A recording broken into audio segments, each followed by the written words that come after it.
Before releasing the arrow, you may spend almost 1 hour to make sure that you aim the target.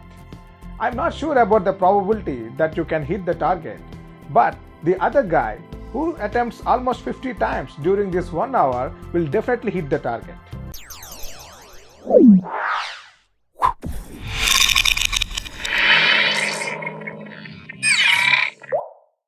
Perfectionism does not harm, but perfection is not needed in every aspect.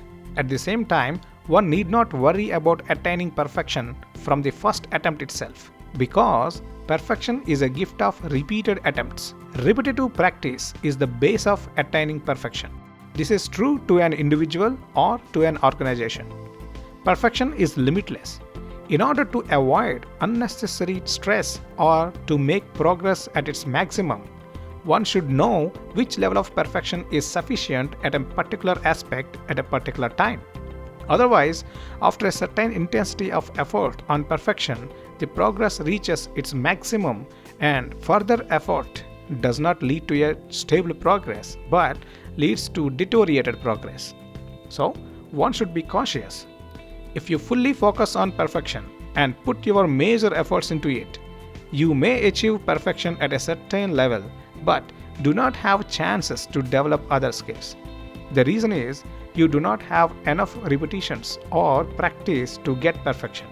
On the other hand, you may start something for the first attempt, keeping the perfection levels at low. Multiple repetitions eventually brings perfection. During this time, one can learn many other things in parallel and develop other skills necessary for an organization. This kind of approach gives better results within a short period of time.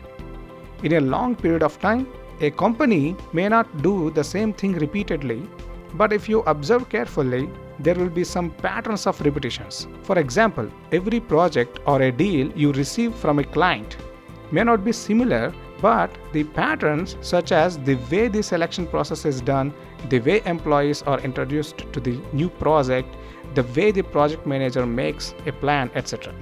Maybe my examples are bad here, but what I want to say here is, during the course of time, these repetitive patterns also will achieve perfection.